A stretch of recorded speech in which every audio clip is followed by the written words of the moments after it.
हर गोबिंद शुभ मत प्रकार।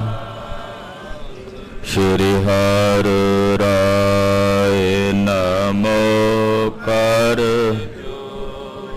नमो कर। श्री हर कृष्ण मनाओ बहु, तेग बहादुर परम कृपाला। सतगुर परम श्री गुरु गोबिंद सिंह विसाला। करो तोरा पर पुन पुन सीसा जी, पुन पुन सीसा। बंदो बार बार जगदीसा। एकंकारा सतगुरु तेह प्रसाद सच होए। वाहिगुरु जी की फतेह, बेगन विनाशन सोए। जिस मह अमृत ज्ञान है, मानक भगत वराग। गुरु ग्रंथ साहिब उदद, बंदो कर अनुराग। गुरु ग्रंथ साहिब उदद, बंदो कर अनुराग। सतनाम श्री वाहिगुरु साहिब जी। दोहरा जहांगीर कश्मीर गा, सतगुर बसे लाहौर। इक आवत इक जाते, संगत ठौरन ठौर। वाहिगुरु जी का खालसा, वाहिगुरु जी की फतेह। परम सम्मान ते सत्कारयोग गुरु की साजी और नवाजी हुई। गुरु का खास रूप गुरु खालसा साध संगत जीओ, वड्डियां भागां वाले हो। संध्या वेले दे सजे हुए दीवानां च हाजरियां भर के एकत्र हो के अपने जीवन का समा गुरु लेखे ला के सफला और सकारथा कर रहे। धन गुरु तेग बहादुर साहिब नौवें पातशाह गरीबनवाज पातशाह दे पावन स्थानां ते हाजरियां भर के गुरु की खुशियां दे पात्र बन रहे। लड़ीवार गुर इतिहास की कथा सरवण करने लई गुरु चरना विच इस वक्त आप जी तत्पर हो के सावधान हो के जुड़ बैठे हो। गरीबनवाज सतगुरु श्री गुरु हरगोबिंद साहब जी महाराज मेरी पीरी दे मालक सतगुरु लाहौर शहर विखे संगत नूं दर्शन बख्शिश कर रहे हैं। सतगुरां दी शोभा घर घर हो रही है। बेअंत संगतां दूरों दरेडों जो आ रही ने दर्शनां नूं, वो लाहौर शहर ही सतगुरां दे दर्शन लई पुज रही हैं। जहांगीर बादशाह अक्सर गुरु पातशाह कोल आउंदा है, बचन बिलास हुंदे ने। कदे सतगुरु जी नूं नाल लै के शिकार ते चढ़दा। इधर चंदू की मौत तो बाद उहदा लड़का परेशान है। दूजे पासे बाबे पृथ्वी चंद का पुत्र बाबा मेहरबान वो इस करके परेशान है कि मैं गुरु बनना, जो मेरा पिता नहीं कर सकिया हुण वो मैं करा। चंदू का पुत्र ते बाबे पृथ्वी चंद का पुत दोवें आपस में रले ने, शाहजहान बादशाह नूं मिले ने। जो जहांगीर का लड़का हाले तखत ते नहीं बैठा। ਯਤਨ ਇਹ ਚੱਲ ਰਿਹਾ ਕਿ ਕਿਸੇ ਤਰੀਕੇ ਗੁਰੂ ਹਰਗੋਬਿੰਦ ਸਾਹਿਬ ਜੀ ਨੂੰ ਜਿਵੇਂ ਪੰਜਵੇਂ ਪਾਤਸ਼ਾਹ ਜੀ ਨੂੰ ਸ਼ਹੀਦ ਕਰਵਾਇਆ ਹੈ, ਇਹਨਾਂ ਨੂੰ ਵੀ ਉਸੇ ਤਰ੍ਹਾਂ ਕਰਵਾ ਕੇ ਮੈਂ ਮਾਲਕ ਬਣਨਾ। ਪਰ ਇਹਨਾਂ ਦੇ ਮਨਸੂਬੇ ਹਾਲੇ ਕਾਮਯਾਬ ਨਹੀਂ ਹੁੰਦੇ। ਜਹਾਂਗੀਰ ਬਾਦਸ਼ਾਹ ਨੇ ਜਦੋਂ ਬਸੰਤ ਰੁੱਤ ਆਈ ਤੇ ਕਸ਼ਮੀਰ ਜਾਣ ਦਾ ਰੁਖ ਕੀਤਾ, ਆਪਣੇ ਪੁੱਤਰ ਸ਼ਾਹਜਹਾਨ ਨੂੰ ਨਾਲ ਲੈ ਕੇ ਛੇਵੇਂ ਪਾਤਸ਼ਾਹ ਕੋਲ ਆਇਆ, ਕਹਿਣ ਲੱਗਾ ਜੀ ਜਿਵੇਂ ਮੇਰੇ ਤੇ ਕਿਰਪਾ ਰੱਖੀ ਇਹਦੇ ਤੇ ਵੀ ਰੱਖਿਓ, ਮੈਂ ਕਸ਼ਮੀਰ ਜਾ ਰਿਹਾ, ਇਹ ਪਿੱਛੇ ਤੁਹਾਡੀ ਸੇਵਾ 'ਚ ਰਹੇਗਾ। ਸਤਿਗੁਰੂ ਜੀ ਨੇ ਬਚਨ ਕੀਤਾ, ਬਾਦਸ਼ਾਹ ਜਿਵੇਂ ਤੂੰ ਸਾਡੇ ਨਾਲ ਵਰਤਿਆ ਅਸੀਂ ਉਦਾਂ ਤੇਰੇ ਨਾਲ ਵਰਤੇ, ਹੁਣ ਅੱਗੋਂ ਇਹ ਤੇਰਾ ਪੁੱਤਰ ਹੈ, ਇਹ ਜਿਵੇਂ ਸਾਡੇ ਨਾਲ ਵਰਤੇਗਾ ਅਸੀਂ ਇਹਦੇ ਨਾਲ ਉਸੇ ਤਰ੍ਹਾਂ ਵਰਤਾਂਗੇ, ਕਿਉਂਕਿ ਗੁਰੂ ਘਰ ਸ਼ੀਸ਼ਾ ਹੈ, ਜਿਹੋ ਜਿਹਾ ਕੋਈ ਮੂੰਹ ਲੈ ਕੇ ਆਵੇਗਾ ਉਹਨੂੰ ਉਦਾਂ ਦੇ ਦਰਸ਼ਨ ਹੋਣਗੇ। ਸ਼ੁੱਧ ਭਾਵ ਲਿਆਏਗਾ ਤੇ ਸ਼ੁੱਧ ਦਰਸ਼ਨ ਹੋਣਗੇ, ਜੇ ਮਲਨ ਭਾਵ ਲਿਆਵੇਗਾ ਤਾਂ ਫਿਰ ਅੱਗੋਂ ਉਦਾਂ ਦਾ ਹੀ ਰੂਪ ਦਿਸੇਗਾ ਜਿਹੋ ਜਿਹਾ ਵੇਖੇਗਾ। ਜਹਾਂਗੀਰ ਬਾਦਸ਼ਾਹ ਨੇ ਤਿਆਰੀ ਕਰ ਲਈ, ਕਸ਼ਮੀਰ ਨੂੰ ਰਵਾਨਾ ਹੋਣ ਲੱਗਾ। ਸਤਿਗੁਰੂ ਜੀ ਨੇ ਪਾਤਸ਼ਾਹ ਜੀ ਨੇ ਬਚਨ ਕੀਤਾ ਕਿ ਅਸੀਂ ਉਦੋਂ ਤੱਕ ਇੱਥੇ ਲਾਹੌਰ ਹੀ ਹਾਂ ਜਦੋਂ ਤੱਕ ਤੇਰੀ ਕੋਈ ਖਬਰ ਵਾਪਸ ਨਹੀਂ ਆਉਂਦੀ। ਬਾਦਸ਼ਾਹ ਲਾਹੌਰ ਸ਼ਹਿਰ 'ਚ ਰਹਿ ਕੇ ਸਤਿਗੁਰੂ ਜੀ ਨੇ ਗੁਰਧਾਮਾਂ ਦੀ ਸੇਵਾ ਕਰਵਾਈ ਹੈ, ਗੁਰਦਰਬਾਰ ਬਣਵਾਏ ਨੇ, ਬੇਅੰਤ ਸੰਗਤਾਂ ਨੂੰ ਦਰਸ਼ਨ ਦਿਦਾਰੇ ਦੇ ਕੇ ਕਿਰਤਾਰਥ ਕਰ ਰਹੇ ਨੇ।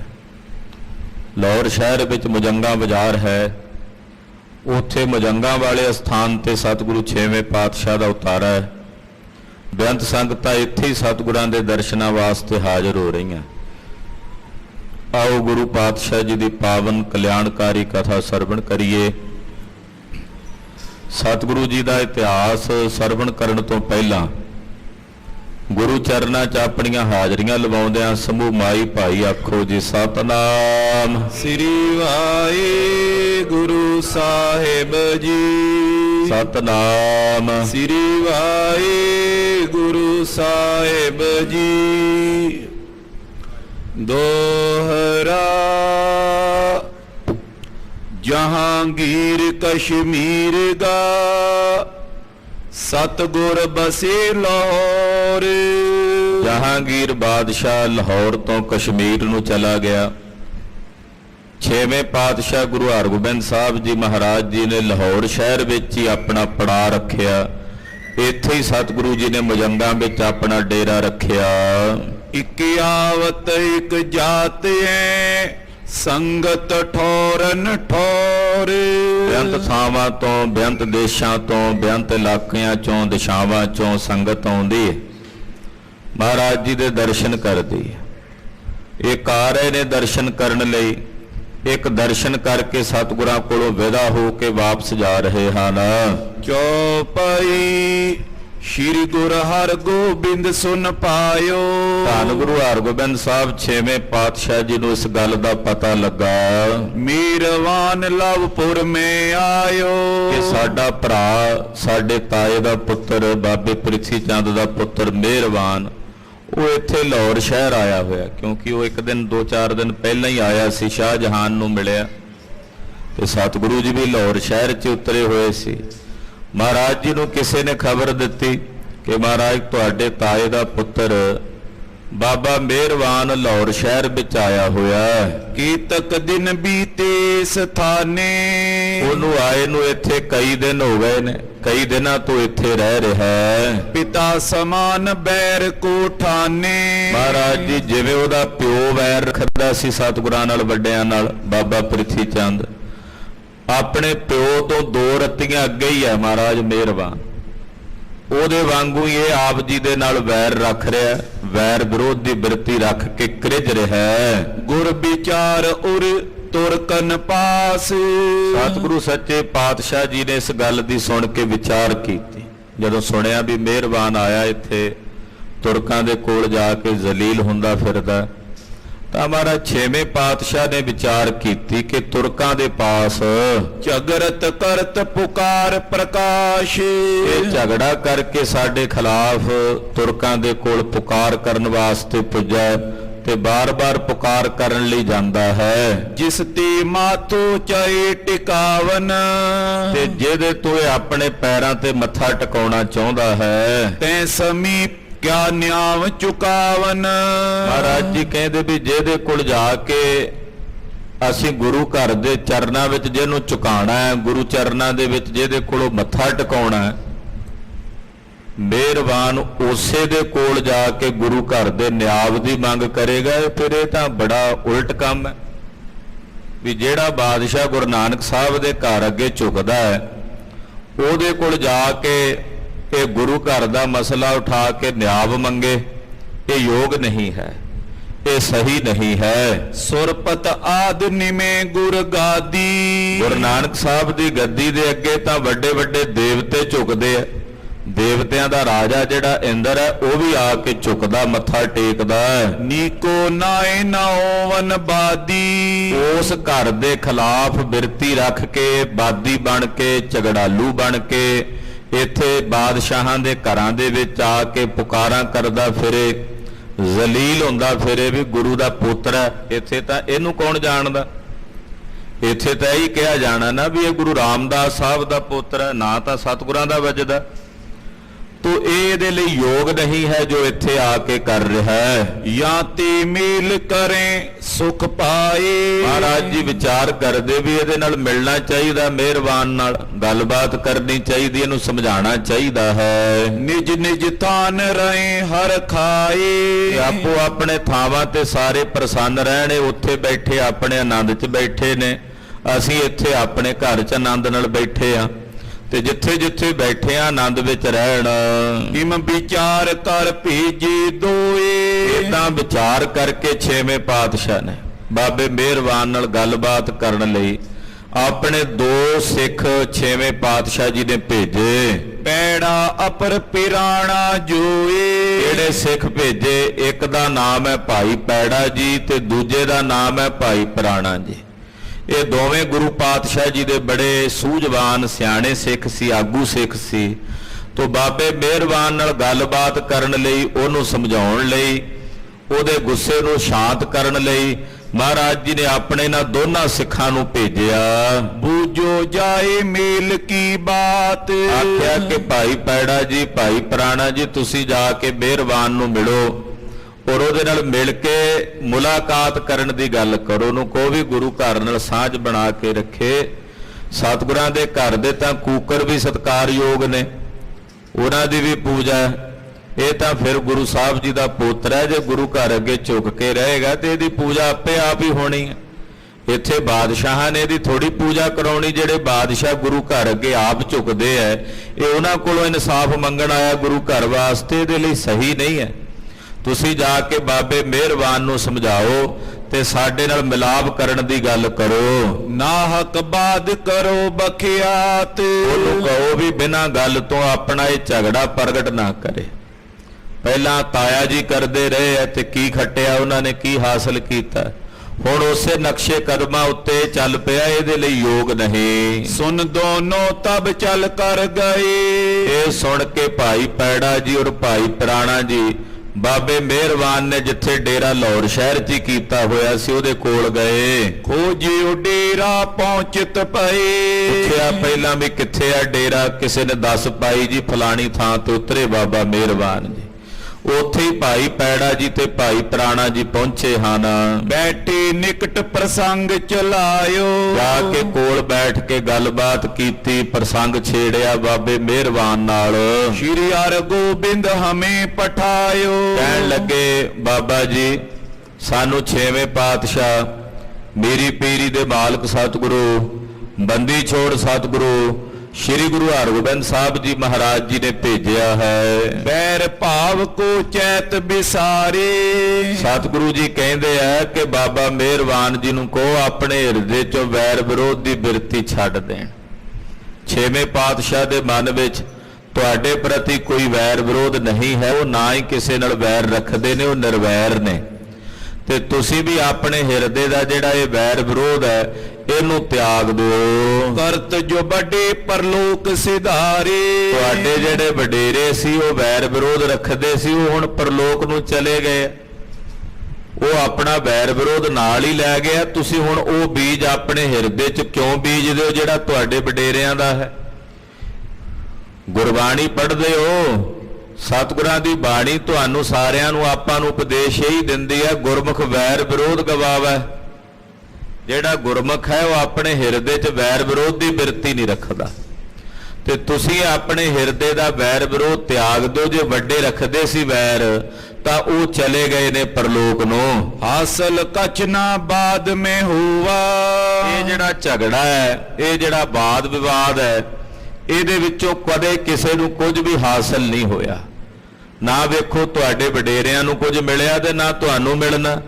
ਇਹ ਵਾਦ ਵਿਵਾਦ ਵਿੱਚ ਖੱਜਲ ਖੁਆਰੀ ਜ਼ਰੂਰ ਹੈ, ਪਰ ਇਹਦੇ 'ਚ ਲੱਭਣਾ ਕੁਝ ਨਹੀਂ। ਰਹੀ ਪੁਕਾਰੂ ਜਸ ਕੋ ਖੂਵਾ। ਪਹਿਲਾਂ ਤੁਹਾਡੇ ਪਿਤਾ ਜੀ ਉਹ ਆ ਕੇ ਪੁਕਾਰੂ ਬਣਦੇ ਰਹੇ ਬਾਦਸ਼ਾਹਾਂ ਦੀਆਂ ਕਚਹਿਰੀਆਂ 'ਚ। ਤੁਹਾਨੂੰ ਵੀ ਪਤਾ ਵੀ ਉਹਨਾਂ ਦਾ ਕੀ ਜਸ ਹੋਇਆ। ਆਪਣੀ ਸਾਰੀ ਵਡਿਆਈ ਉਹਨਾਂ ਨੇ ਆਪਣੇ ਹੱਥੀਂ ਗਵਾਈ। ਨਹੀਂ ਤਾਂ ਉਹਨਾਂ ਦਾ ਵੀ ਸਤਿਕਾਰ ਸੀ ਕਿ ਗੁਰੂ ਰਾਮਦਾਸ ਸਾਹਿਬ ਦੇ ਵੱਡੇ ਸਾਹਿਬਜ਼ਾਦੇ ਨੇ। ਪਰ ਜਦੋਂ ਉਹਨਾਂ ਨੇ ਕਰਤੂਤਾਂ ਇਹ ਕੀਤੀਆਂ, ਬਾਦਸ਼ਾਹਾਂ ਕੋਲ ਜਾ ਕੇ ਪੁਕਾਰਾਂ ਕੀਤੀਆਂ, ਗੁਰੂ ਘਰ ਦੇ ਖਿਲਾਫ ਭੁਗਤੇ, ਤੇ ਉਹਨਾਂ ਦਾ ਅਪਜਾਸੀ ਹੋਇਆ ਨਾ ਬਾਬਾ ਜੀ। ਤੁਹਾਨੂੰ ਪਤਾ ਹੀ ਹੈ ਕੀ ਉਹਨਾਂ ਨੇ ਖੱਟਿਆ, ਕੀ ਉਹਨਾਂ ਨੇ ਹਾਸਲ ਕੀਤਾ। ਹਮ ਤੁਮ ਮਿਲ ਕੇ ਅਬ ਇੱਕ ਹੋਈ। ਗੁਰੂ 6ਵੇਂ ਪਾਤਸ਼ਾਹ ਕਹਿੰਦੇ ਆ ਵੀ ਜੇ ਵੱਡਿਆਂ ਨੇ ਗਲਤੀ ਕੀਤੀ ਹੈ ਤੇ ਹੁਣ ਆਪਾਂ ਆਪਸ ਵਿੱਚ ਮਿਲ ਜਾਈਏ, ਆਪਸ ਵਿੱਚ ਮਿਲ ਕੇ ਭਰਾ ਬਣ ਕੇ ਭਰਾਵਾਂ ਵਾਂਗੂ ਵਿਚਰੀਏ। ਨੀਕੇ ਜਾਣेंगे ਸਭ ਕੋਏ। ਇਹਦੇ ਨਾਲ ਸਾਰੇ ਪਾਸੇ ਇੱਕ ਚੰਗਾ ਸੁਨੇਹਾ ਜਾਵੇਗਾ। ਪਰ ਜੇ ਤੁਸੀਂ ਏਦਾਂ ਵਾਦ ਵਿਵਾਦ ਦੀ ਬਿਰਤੀ ਰੱਖੋਗੇ, ਗੁਰੂ ਘਰ ਦਾ ਤਾਂ ਕੁਝ ਨਹੀਂ ਘਟਣਾ, ਪਰ ਤੁਹਾਡਾ ਅਪਮਾਨ ਜ਼ਰੂਰ ਹੋਣਾ। ਹੁਣ ਦੱਸੋ, ਇੱਥੇ ਜਲੀਲ ਹੋ ਰਹੇ ਹੋ ਬਾਦਸ਼ਾਹ ਦੇ ਕੋਲ ਜਾ ਕੇ, ਕੀ ਹਾਸਲ ਕੀਤਾ? ਉਹਨੇ ਤੁਹਾਡੀ ਗੱਲ ਵੀ ਨਹੀਂ ਸੁਣੀ ਧਿਆਨ ਨਾਲ।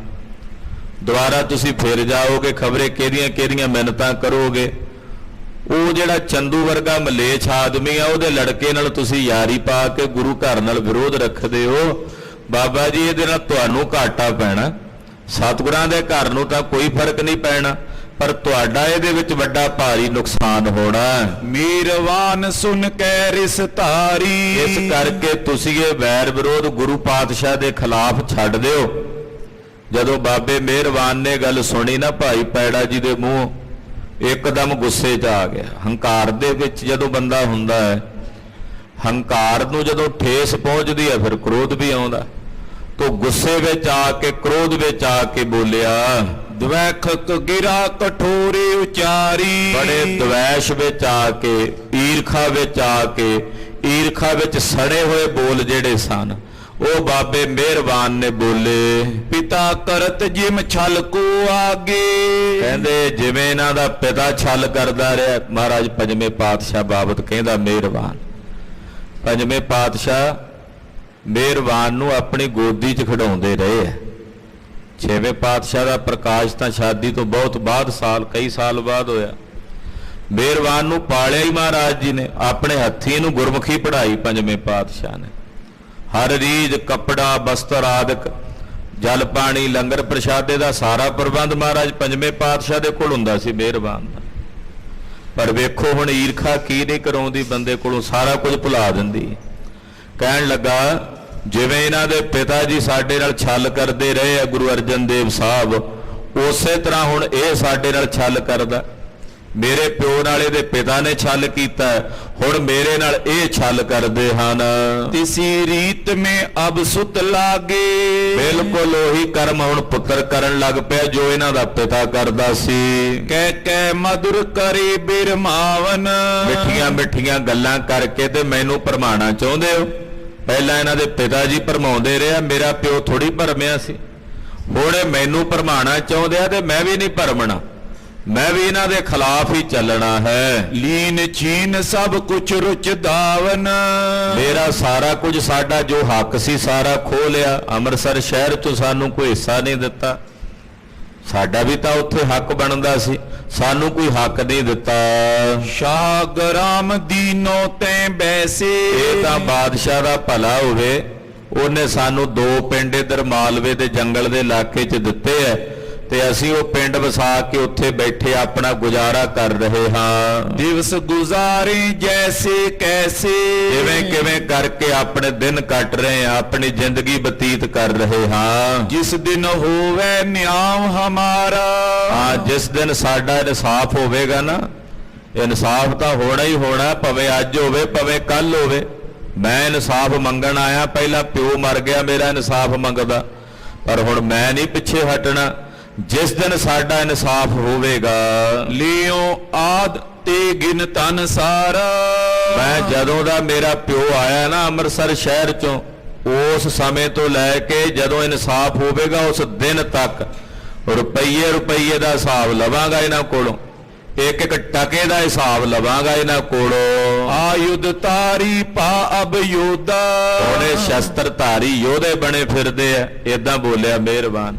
ਹੁਣੇ ਸ਼ਸਤਰ ਧਾਰੀ ਹੋ ਗਏ ਨੇ ਲੋਕ, ਇੱਕ ਇੱਕ ਤਲਵਾਰ ਪਾਉਂਦੇ, ਇਹਨਾਂ ਨੇ ਦੋ ਦੋ ਪਾ ਲਈਆਂ ਨੇ ਤੇ ਸ਼ਸਤਰ ਧਾਰੀ ਯੋਧੇ ਬਣ ਗਏ ਨੇ। ਕਿਉਂ ਜਾਣੇ ਸੋ ਹਮਰੋ ਕ੍ਰੋਧਾ, ਇਹ ਸਾਡੇ ਕ੍ਰੋਧ ਨੂੰ ਕੀ ਜਾਣਦੇ ਆ? ਇਹਨਾਂ ਨੇ ਕੋਈ ਸਾਡੇ ਕ੍ਰੋਧ ਨੂੰ ਸਮਝਣਾ ਕੁਝ? ਇਹ ਸ਼ਸਤਰ ਧਾਰੀ ਯੋਧੇ ਬਣੇ ਹੋਏ ਨੇ, ਇਹਨਾਂ ਸਾਡੇ ਗੁੱਸੇ ਨੂੰ ਕੀ ਸਮਝਣਾ? ਹਮ ਪੀ ਗਏ ਜਬ ਆਪਣੇ ਹਾਥ, ਹਾਲੇ ਅਸੀਂ ਨਹੀਂ ਸ਼ਸਤਰ ਫੜੇ। ਕਹਿੰਦਾ ਜਦੋਂ ਮੈਂ ਫੜਾਂਗਾ ਸ਼ਸਤਰ, ਜਾਂ ਮੇਰੇ ਨਾਲ ਦੇ ਜਿਹੜੇ ਮੇਰੇ ਸਾਥੀ ਨੇ ਉਹ ਸ਼ਸਤਰ ਪਕੜਨਗੇ। ਕਰੇ ਮੇਲ ਤਬ ਸ਼ਸਤਰਨ ਸਾਥ, ਹੁਣ ਤਾਂ ਉਦੋਂ ਹੀ ਸਾਡਾ ਮੇਲ ਹੋਵੇਗਾ, ਇਹਨਾਂ ਨਾਲ ਸ਼ਸਤਰਾਂ ਨਾਲ ਹੀ ਮੇਲ ਹੋਣਾ। ਏਦਾਂ ਨਹੀਂ ਸਾਡਾ ਮੇਲ ਹੁੰਦਾ। ਹੁਣ ਏਦਾਂ ਨਹੀਂ ਅਸੀਂ ਇਹਨਾਂ ਨਾਲ ਕੋਈ ਬਹਿ ਕੇ ਗੱਲ ਕਰਨੀ, ਰਾਜੀਨਾਮਾ ਕਰਨਾ।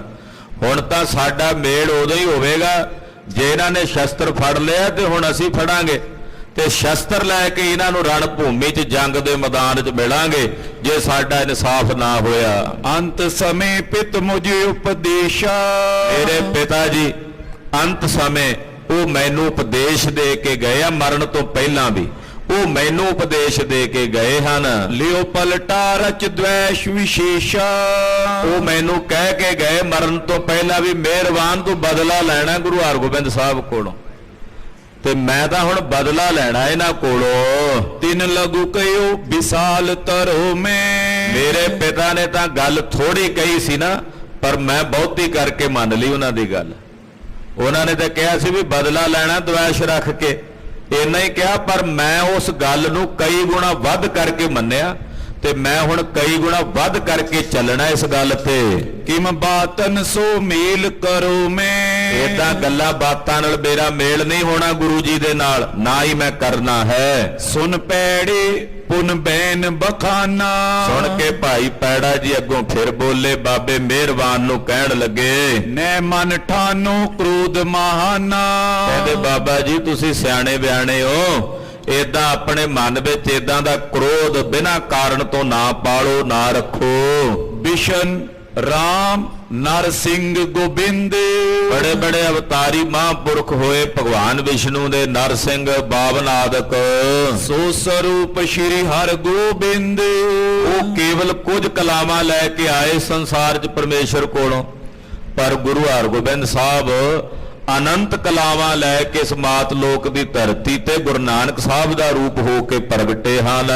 ਜੋ ਲੈ ਕਰ ਸਭ ਜਗਤ ਵਿਸ਼ੇਖ, ਸਾਰੀਆਂ ਕਲਾਵਾਂ ਦੇ ਮਾਲਕ ਨੇ ਛੇਵੇਂ ਪਾਤਸ਼ਾਹ, ਬੇਅੰਤ ਅਜ਼ਮਤਾਂ ਦੇ ਮਾਲਕ ਨੇ, ਸਾਰੇ ਸੰਸਾਰ ਨੂੰ ਪੈਦਾ ਕਰਨ ਪਾਲਣ ਤੇ ਸੰਘਾਰਨ ਦੀ ਸ਼ਕਤੀ ਦੇ ਮਾਲਕ ਹਨ। ਔਰ ਏਡੀ ਵੱਡੀ ਸ਼ਕਤੀ ਲੈ ਕੇ ਗੁਰੂ ਹਰਗੋਬਿੰਦ ਸਾਹਿਬ ਜੀ ਆਏ ਹਨ।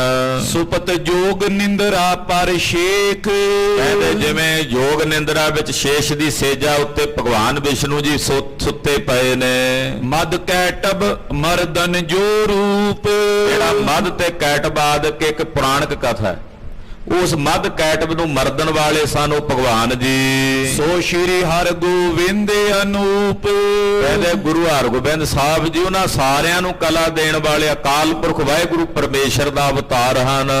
ਸਤ ਚੇਤਨ ਆਨੰਦ ਪ੍ਰਕਾਸ਼, ਸਤ ਨੇ, ਚੇਤਨ ਨੇ ਔਰ ਆਨੰਦ ਸਰੂਪ ਪ੍ਰਕਾਸ਼ਣ ਵਾਲੇ ਹਨ।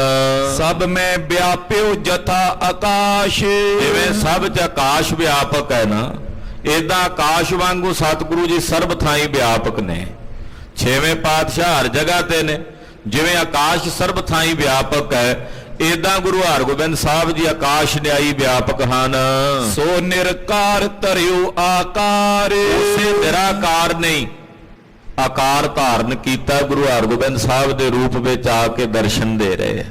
ਉਸੇ ਨਿਰਾਕਾਰ ਵਾਹਿਗੁਰੂ ਨੇ ਛੇਵੇਂ ਪਾਤਸ਼ਾਹ ਦਾ ਰੂਪ ਧਾਰਿਆ ਹੈ। ਸ਼੍ਰੀ ਹਰਗੋਬਿੰਦ ਰੂਪ ਉਦਾਰ, ਧੰਨ ਗੁਰੂ ਹਰਗੋਬਿੰਦ ਸਾਹਿਬ ਸੱਚੇ ਪਾਤਸ਼ਾਹ ਜੀ ਮਹਾਰਾਜ ਜੀ ਦਾ ਇਹ ਉਦਾਰ ਸਰੂਪ ਹੈ। ਜਿਸ ਕੋ ਜੋਗੀ ਸ਼ਰ ਧਰ ਧਿਆਨ, ਐਸਾ ਸਰੂਪ ਹੈ ਬਾਬਾ ਮਿਹਰਬਾਨ ਜੀ, ਜਿਹੜੇ ਸਰੂਪ ਦਾ ਧਿਆਨ ਯੋਗੀ ਵੀ ਆਪਣੇ ਧਿਆਨ 'ਚ ਧਾਰਦੇ ਹੈ। ਯੋਗੀਸ਼ਵਰ ਜਿਸ ਸਰੂਪ ਦਾ ਧਿਆਨ ਆਪਣੇ ਹਿਰਦੇ 'ਚ ਵਸਾਉਂਦੇ ਨੇ, ਉਗਤੈ ਸਤਲ ਜਿਸੀ ਕੋ ਦਾਨ, ਸੰਸਾਰ ਦੇ ਸਮਸਤ ਜੀਵ ਜਿਹੜਾ ਦਾਨ ਸੰਸਾਰ ਦੇ ਸਾਰੇ ਜੀਆਂ ਨੂੰ ਮਿਲ ਰਿਹਾ, ਇਹ ਦਾਨ ਜੋ ਦੇ ਰਹੇ ਨੇ, ਜਿਸ ਦਾ ਦਿੱਤਾ ਦਾਨ ਸੰਸਾਰ ਦੇ ਸਾਰੇ ਜੀਵ ਭੋਗ ਰਹੇ ਨੇ, ਉਸ ਦਾਨ ਨੂੰ ਦੇਣ ਵਾਲੇ ਸਤਿਗੁਰੂ ਗੁਰੂ ਹਰਗੋਬਿੰਦ ਸਾਹਿਬ ਹਨ। ਦਾਨ ਕੇ ਦਵਈਆ ਆਪਾਂ ਸਾਰੇ ਜੀਵ ਜੰਤ ਜਿੰਨੇ ਹੀ ਆ, ਚਾਹੇ ਮਨੁੱਖ ਨੇ, ਪਸ਼ੂ ਨੇ, ਪੰਛੀ ਨੇ, ਭੋਗ ਹੀ ਰਹੇ ਆ ਨਾ। ਕੁਝ ਭੋਜਨ ਮਿਲ ਰਿਹਾ, ਪਹਿਨਣ ਨੂੰ ਵਸਤਰ ਮਿਲ ਰਿਹਾ, ਖਾਣ ਨੂੰ। ਇਹ ਜੋ ਦੇਣ ਵਾਲਾ ਹੈ, ਉਹ ਦੇਣ ਵਾਲੇ ਸਤਿਗੁਰੂ ਗੁਰੂ ਹਰਗੋਬਿੰਦ ਸਾਹਿਬ ਨੇ, ਛੇਵੇਂ ਪਾਤਸ਼ਾਹ ਨੇ, ਜੋ ਸਭ ਨੂੰ ਦਾਨ ਦੇ ਕੇ ਨਿਵਾਜਣ ਵਾਲੇ ਹਨ। ਸ਼ੇਸ਼ ਗਣੇਸ਼ ਦਿਨੇਸ਼ ਮਹੇਸ਼, ਸ਼ੇਸ਼ ਦਿਨੇਸ਼, ਦਿਨੇਸ਼ ਸੂਰਜ ਨੂੰ ਕਹਿੰਦੇ ਆ, ਗਣੇਸ਼ ਇਹ ਆਦਿਕ ਜਿੰਨੇ ਦੇਵਤੇ ਹਨ। ਜਿਸ ਕੋ ਸਿਮਰੇ ਨਾਮ ਹਮੇਸ਼, ਇਹ ਸਾਰੇ ਜਿਸ ਅਕਾਲ ਪੁਰਖ ਦਾ ਨਾਮ ਸਿਮਰਦੇ ਨੇ, ਸ਼ੇਸ਼ ਦਿਨੇਸ਼ ਨਸ਼ੇਸ਼, ਇਹ ਜਿੰਨੇ ਦੇਵਤੇ ਨੇ, ਇਹ ਜਿਸ ਅਕਾਲ ਪੁਰਖ ਦਾ, ਜਿਸ ਵਾਹਿਗੁਰੂ ਦਾ, ਜਿਸ ਪਰਮੇਸ਼ਰ ਦਾ ਇਹ ਨਾਮ ਜਪਦੇ ਨੇ, ਜਿਹਨੂੰ ਇਹ ਸਿਮਰਦੇ ਨੇ, ਸੋ ਸਰੂਪ ਗੁਰਦੇਵ ਵਿਚਾਰ, ਉਸੇ ਅਕਾਲ ਪੁਰਖ ਦਾ ਸਰੂਪ ਨੇ ਗੁਰੂ ਹਰਗੋਬਿੰਦ ਸਾਹਿਬ, ਜਿਹਨੂੰ ਸਭ ਦੇਵਤੇ ਧਿਆ ਰਹੇ ਨੇ, ਜਿਸ ਨੂੰ ਸਾਰੇ ਦੇਵਤੇ ਆਰਾਧ ਰਹੇ ਨੇ, ਸਿਮਰ ਰਹੇ ਨੇ, ਉਸੇ ਦਾ ਅਵਤਾਰ ਨੇ, ਉਸੇ ਦਾ ਸਰੂਪ ਨੇ ਗੁਰੂ ਹਰਗੋਬਿੰਦ ਸਾਹਿਬ ਜੀ। ਤਜੋ ਦ્વੈਸ਼ ਅਬ ਨਿਕਟ ਸਿਧਾਰੋ, ਬਾਬਾ ਮਿਹਰਬਾਨ ਜੀ, ਤੁਸੀਂ ਇਹ ਦ્વੈਸ਼ ਛੱਡੋ ਔਰ ਇਸ ਦ્વੈਸ਼ ਨੂੰ ਤਿਆਗ ਕੇ ਚਲੋ ਛੇਵੇਂ ਪਾਤਸ਼ਾਹ ਦੇ ਕੋਲ ਚੱਲੋ। ਉਹਨਾਂ ਦੇ ਦਰਸ਼ਨ ਕਰਕੇ ਤੁਹਾਡੇ ਕਾਲਜੇ ਨੂੰ ਠੰਡ ਪਵੇਗੀ। ਏਵ ਪ੍ਰਸ਼ੰਸਾ ਕੋ ਸੁਨ ਕਰਕੇ, ਜਦੋਂ ਸਤਿਗੁਰਾਂ ਦੀ ਪ੍ਰਸ਼ੰਸਾ ਕੀਤੀ ਨਾ ਭਾਈ ਪੈੜਾ ਜੀ ਹੋਣਾ, ਛੇਵੇਂ ਪਾਤਸ਼ਾਹ ਦੀ ਵਡਿਆਈ ਕੀਤੀ, ਉਹਦਾ ਪਰਮੇਸ਼ਰ ਨੇ, ਅਕਾਲ ਪੁਰਖ ਦਾ ਅਵਤਾਰ ਨੇ, ਇਹ ਪ੍ਰਸ਼ੰਸਾ ਜਦੋਂ ਬਾਬੇ ਮਿਹਰਬਾਨ ਨੇ ਸੁਣੀ, ਜਰੀ ਨਾ ਮਿਹਰਬਾਨ ਜਰ ਭਰ ਕੇ, ਕਹਿੰਦੇ ਸਾੜੀ ਗਿਆ ਕਾਲਜਾ ਸੁਣ ਕੇ। ਮੀਂਹ ਪੈਂਦਾ ਨਾ ਜਦੋਂ, ਤੇ ਮੀਂਹ ਬਰਸਦਿਆਂ ਸਾਰੀ ਬਨਸਪਤੀ ਖੇੜੇ 'ਚ ਆ ਜਾਂਦੀ, ਪਰ ਜਿਹੜਾ ਜਵਾਸੇ ਦਾ ਬੂਟਾ ਹੁੰਦਾ ਉਹ ਸੜ ਕੇ ਸਵਾਹ ਹੋ ਜਾਂਦਾ। ਜਦੋਂ ਆਕਾਸ਼ ਵਿੱਚ ਬੱਦਲ ਨਹੀਂ ਗਰਜਦੇ, ਉਦੋਂ ਮੋਰ ਬੋਲਦੇ, ਬੱਬੀਏ ਬੋਲਦੇ, ਤੇ ਮੋਰ ਬੱਬੀਏ ਬੋਲਦੇ, ਵੇਖ ਬੱਦਲ ਕਾਲੇ, ਉਹ ਬੜੇ ਖੁਸ਼ ਹੁੰਦੇ। ਪਰ ਜਦੋਂ ਬੱਦਲ ਗਰਜਦੇ ਹੁੰਦੇ ਆ ਨਾ, ਉਦੋਂ ਜਿਹੜੇ ਸੱਪ ਹੁੰਦੇ ਉਹ ਬੜੇ ਡਰਦੇ ਆ। ਸੱਪ ਡਰਦੇ ਕਿਉਂਕਿ ਕਾਲੇ ਰੰਗ ਦੇ ਹੋਣ ਕਰਕੇ ਉਹਨਾਂ ਦੇ ਬਿਜਲੀ ਪੈਂਦੀ ਹੈ, ਉਹ ਡਰਦੇ ਆ। ਤੇ ਜਦੋਂ ਉਹੀ ਬੱਦਲ ਗਰਜਦੇ ਤੇ ਸੁਣ ਕੇ ਮੋਰ ਬੱਬੀਏ ਜਿਹੜੇ ਨੇ ਉਹ ਖੁਸ਼ ਹੁੰਦੇ ਆ, ਪਹਿਲਾਂ ਪਾਉਂਦੇ ਆ। ਗੁਰੂ ਸਾਹਿਬ ਦੀ ਵਡਿਆਈ ਸੁਣ ਕੇ ਗੁਰੂ ਕੇ ਸਿੱਖ ਤਾਂ ਹੁੰਦੇ ਪ੍ਰਸੰਨ, ਪਰ ਜਿਹੜੇ ਗੁਰੂ ਘਰ ਦੇ ਦੋਖੀ ਨੇ ਉਹ ਸੱਪਾਂ ਵਾਂਗੂ ਉਹ ਖੁੱਡਾਂ ਲੱਭਦੇ ਫਿਰਦੇ ਆ, ਉਹ ਸੜਦੇ ਫਿਰਦੇ ਆ, ਉਹ ਕਿਰਜਦੇ ਫਿਰਦੇ ਆਪਣੇ ਜ਼ਹਿਰ ਕਰਕੇ।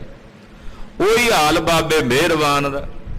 ਜਦੋਂ ਗੁਰੂ ਸਾਹਿਬ ਦਾ ਸੁਜਸ ਕੀਤਾ ਨਾ ਭਾਈ ਪੈੜੇ ਨੇ, ਤੋ ਨਾਲ ਭਾਈ ਪ੍ਰਾਣਾ ਜੀ ਬੜੇ ਖੁਸ਼ ਹੋਏ ਸੁਣ ਕੇ, ਆਖਿਆ ਵਾਹ ਖੂਬ, ਕਿਆ ਸੁੰਦਰ ਬਾਤ ਕਹੀ। ਭਾਈ ਪੈੜਾ ਜੀ ਕੈਸਾ ਸੋਹਣਾ ਜਸ ਕਿਹਾ ਆਪ ਜੀ ਨੇ। ਉਹ ਤਾਂ ਹੋਏ ਖੁਸ਼, ਪਰ ਬਾਬਾ ਮਿਹਰਬਾਨ ਦਾ ਕਾਲਜਾ ਜਿਵੇਂ ਫੋਕੀ ਗਿਆ ਹੋਵੇ, ਸੜ ਕੇ ਸੁਆਹ ਹੀ ਹੋ ਗਿਆ ਹੋਵੇ, ਬਸ ਧੂਆਂ ਨਹੀਂ ਦਿਖਦਾ, ਸੜ ਜ਼ਰੂਰ ਗਏ ਅੰਦਰੋਂ। ਛਿਦਰਨ ਖੋਜ ਖੋਜ ਕਰ ਕਇਓ, ਹੁਣ ਛਿਦਰਨ ਕਹਿੰਦੇ ਔਗਣ ਹੀ ਲੱਭਦਾ, ਹਾਲਾਂਕਿ ਔਗਣ ਕੋਈ ਨਹੀਂ ਸਾਹਿਬ 'ਚ, ਪਰ ਔਗਣ ਭਾਲ ਭਾਲ ਕੇ, ਜੋ ਉਹਦੇ ਆਪਣੇ ਔਗਣ ਨੇ ਬਾਬੇ ਮਿਹਰਬਾਨ ਦੇ, ਉਹ ਆਪਣੀਆਂ ਭੈੜੀਆਂ ਕਰਤੂਤਾਂ ਮਾਨੋ ਗੁਰੂ ਸਾਹਿਬ 'ਚ ਰੋਪ ਕੇ, ਗੁਰੂ ਸਾਹਿਬ ਦੇ ਵਿੱਚ ਰੋਪ ਕੇ ਬੋਲਣ ਲੱਗਾ। ਸਭ ਜਗ ਮੈਂ ਤੁਮਰੋ ਗੁਰ ਲਇਓ, ਕਹਿਣ ਲੱਗਾ ਵੀ ਜਿਹੜੇ ਗੁਰੂ ਦੀ ਤੁਸੀਂ ਮੇਰੇ ਕੋਲ ਵਡਿਆਈ ਕਰਦੇ ਹੋ, ਜਿਹਨੂੰ ਤੁਸੀਂ ਸਾਰੇ ਜਗਤ ਦਾ ਗੁਰੂ ਬਣਾਇਆ ਹੋਇਆ ਹੈ। प्रथम तरियो सुलई को त्रासा। ਮੈਨੂੰ ਪਤਾ ਉਹ ਕਿੱਡੇ ਵੱਡੇ ਨੇ, ਉਹੀ ਨੇ ਤੁਹਾਡੇ ਗੁਰੂ ਜਿਹੜੇ ਪਹਿਲਾਂ ਸੋਲੀ ਖਾਂ ਕੋਲੋਂ ਡਰ ਕੇ ਸ਼ਹਿਰ ਛੱਡ ਕੇ ਟੁਰ ਗਏ ਸੀ। ਗੁਰੂ ਅਰਜਨ ਸਾਹਿਬ ਬਾਬਤ ਕਹਿ ਰਿਹਾ ਉਹੀ ਨੇ ਜਿਹੜਾ ਸੋਲੀ ਖਾਂ ਤੋਂ ਡਰ ਕੇ ਭੱਜ ਗਏ ਸੀ। ਹਾਲਾਂਕਿ ਮਹਾਰਾਜ ਜੀ ਤਾਂ ਗਏ ਸੀ ਬਾਬੇ ਬੁੱਢੇ ਦਾ ਵਚਨ ਪੂਰਾ ਕਰਨ, ਉਹਨਾਂ ਮਹਾਂਪੁਰਖਾਂ ਕਿਹਾ ਸੀ, ਪਰ ਇਹ ਕਹਿਣ ਲੱਗਾ ਪੁਰਾਣੀਆਂ ਗੱਲਾਂ ਯਾਦ ਕਰਾਉਂਦਾ, ਕਹਿੰਦਾ ਉਹ ਗੁਰੂ ਹੈ ਤੁਹਾਡਾ ਜਿਹੜਾ ਸੋਲੀ ਖਾਂ ਤੋਂ ਡਰ ਕੇ ਨਗਰ ਛੱਡ ਕੇ ਚਲੇ ਗਏ। छोर सुदासर ग्राम सुबासा। ਔਰ ਛੱਡ ਕੇ ਸ੍ਰੀ ਅੰਮ੍ਰਿਤਸਰ ਸਾਹਿਬ ਵਡਾਲੀ ਜਾ ਵਸੇ ਸਨ। तै जन्मियो अब जो बड़ जोधा। ਆ ਜਿਹੜਾ ਤੁਹਾਡਾ ਵੱਡਾ ਯੋਧਾ ਗੁਰੂ ਹੈ ਇਹ ਉੱਥੇ ਹੀ ਤਾਂ ਜਨਮਿਆ, ਉੱਥੇ ਜਨਮਿਆ ਨਾ ਜਿਹੜਾ ਡਰ ਕੇ ਗਏ ਜਿਹੜੀ ਜਗ੍ਹਾ ਤੇ, ਉੱਥੇ ਨਾ ਵੇਖੋ ਕਿੱਡੀ ਵੱਡੀ ਘਾਤਕ ਬਾਤ ਕਹੀ ਹੈ ਬਾਬੇ ਮਿਹਰਬਾਨ ਨੇ। ਕਹਿੰਦਾ ਵੀ ਉੱਥੇ ਡਰ ਕੇ ਗਏ ਸੁਲੀ ਖਾਂ ਤੋਂ, ਉੱਥੇ ਆ ਤੁਹਾਡਾ ਵੱਡਾ ਯੋਧਾ ਜਨਮਿਆ ਜਿਹੜਾ ਹੁਣ ਤੁਸੀਂ ਕਹਿੰਦੇ ਹੋ ਬੜਾ ਯੋਧਾ ਹੈ। ਹਾਂਜੀ, क्यों ना करत पित की गत बोधा। ਇਹਨਾਂ ਨੂੰ ਆਪਣੇ ਪਿਤਾ ਦੀ ਗੱਤ ਸਮਝ ਨਹੀਂ ਆਉਂਦੀ ਵੀ ਕੀ ਹੋਇਆ ਉਹਨਾਂ ਨਾਲ। ਵੇਖੋ ਕਿਵੇਂ ਡਰ ਕੇ ਗਏ ਸੀ ਕਿ ਇਹਨਾਂ ਨੂੰ ਪਤਾ ਨਹੀਂ, ਉਸ ਗੱਲ ਦਾ ਬੋਧ ਨਹੀਂ ਹੈ।